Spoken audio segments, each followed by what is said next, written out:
The Fountainhead by Ayn Rand, published in 1943, tells the story of Howard Roark, an unconventional, determined, and innovative architect who battles against societal conventions and mediocrity in his pursuit of artistic integrity and individualism.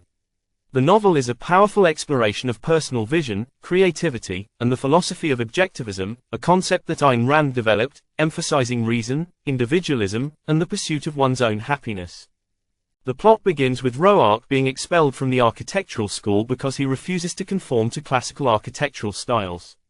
Roark believes that a building's design should be original and suited to its purpose, while the world around him holds on to tradition and imitation.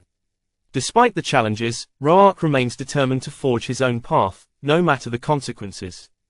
Roark's journey is juxtaposed with that of his friend and rival, Peter Keating, a fellow architect who achieves early success by compromising his artistic integrity and catering to public opinion. While Roark struggles for years in obscurity, refusing to compromise his principles, Keating rises to fame, using charm, connections, and flattery to get ahead. However, Keating's success is hollow as he constantly seeks validation and approval from others, including his manipulative employer, Guy Franken, and influential figures like the powerful newspaper magnate, Gail Wynand, and the cynical, collectivist intellectual, Ellsworth Toohey. Dominique Franken, the novel's heroine and a fellow architect, is an intensely complex character who initially believes that the world does not deserve Roark's genius.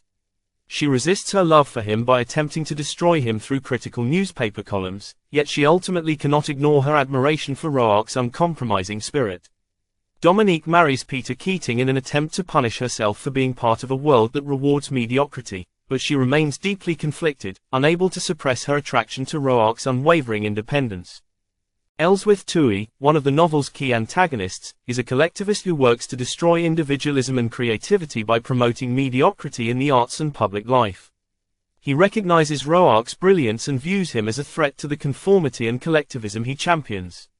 Through his influence as an architectural critic, Toohey manipulates public opinion to marginalize Roark while elevating architects like Keating, who are willing to compromise their artistic values for the sake of popularity.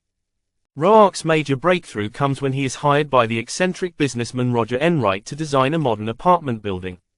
Despite the public and professional opposition, the building is a success, and Roark's unique approach starts to gain recognition. However, Roark's principles are put to the ultimate test when Peter Keating asks him for help designing a housing project called Cortlandt Homes. The project is meant to be a public housing development and serves as a centerpiece of collectivist ideals. Roark agrees to help Keating on the condition that his design is executed without compromise. However, when Roark's vision is distorted beyond recognition, he takes drastic action by destroying the project.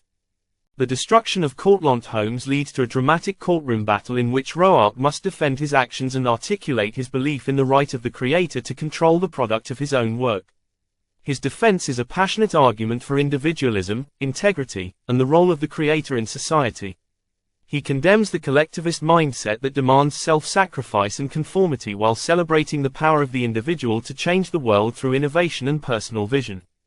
In the end, Roark's philosophy triumphs as he is acquitted, and his career reaches new heights.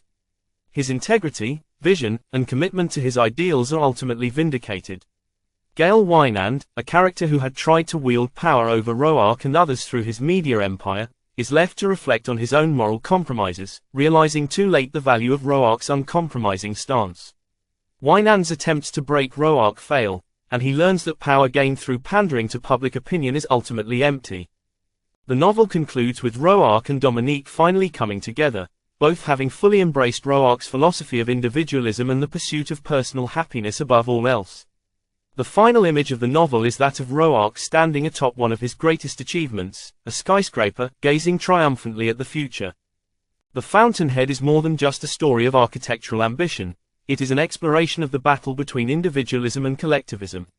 Rand uses the characters to represent different aspects of these philosophical conflicts.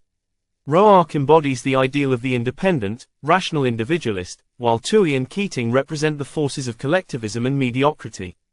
Ultimately, the novel is a celebration of human potential and the power of the individual to create, innovate, and live according to their own values, no matter the obstacles.